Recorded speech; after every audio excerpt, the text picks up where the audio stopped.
why you're not getting stronger, and how to fix it.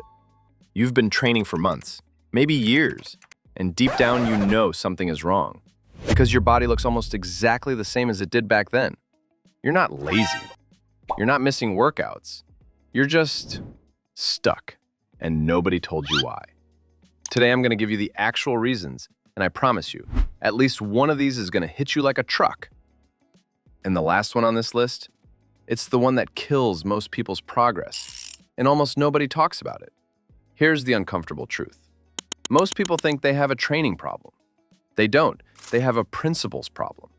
You can follow the best calisthenics program in the world and still go nowhere if you're violating the basics I'm about to show you. These aren't tips. These are the actual reasons your body has hit a wall. And once you see them, you can't unsee them. Point 1. You're not progressively overloading. This is the #1 killer. And before you say, I know what progressive overload is, let me ask you this. When did you last actually make your workout harder? Not harder because you were tired. Harder on purpose. More reps. More difficult variation. Less rest. Added weight. Your body is a survival machine. It adapts. The moment it figures out your workout, it stops responding to it. That's not failure, that's biology.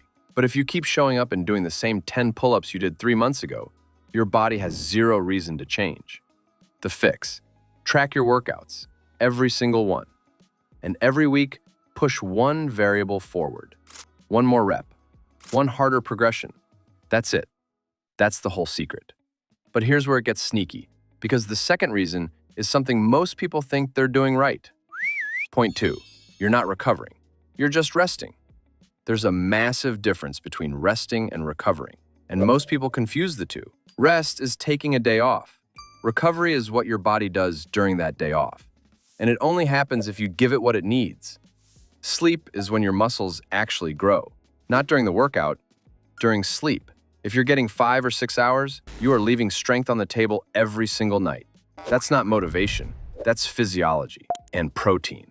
I'm not going to overcomplicate this. If you weigh 180 pounds and you're eating 80 grams of protein a day, your body is cannibalizing itself to function. You need to be close to your body weight in grams. The fix.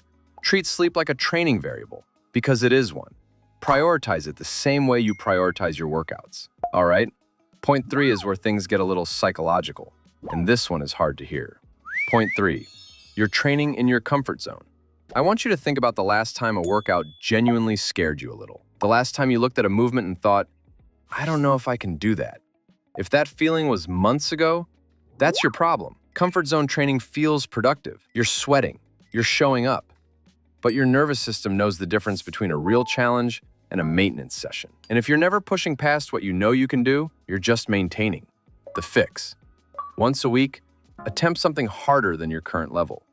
A harder pull-up variation. A deeper dip. A longer L-sit hold. Fail at it. That failure is the signal your body needs to adapt upward.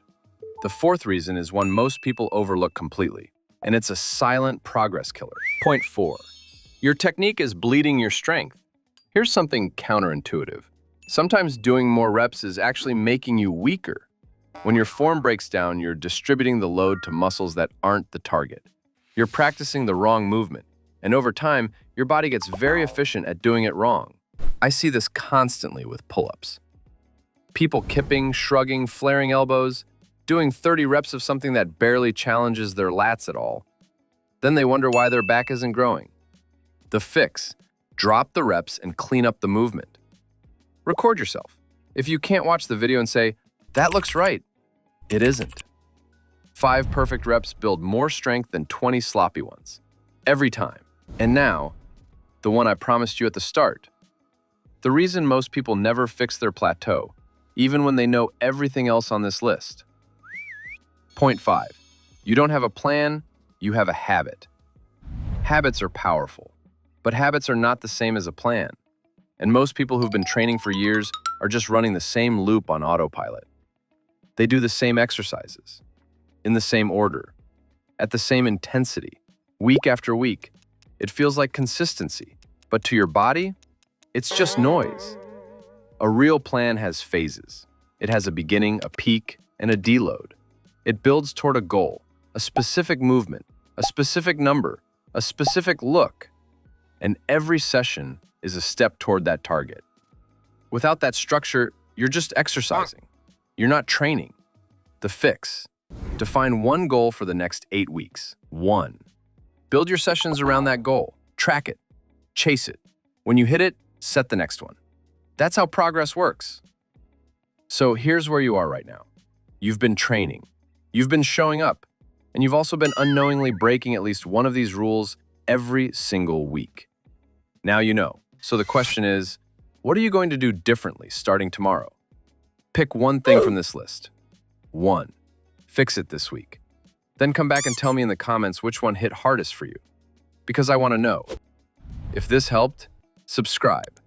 I drop this kind of content every week,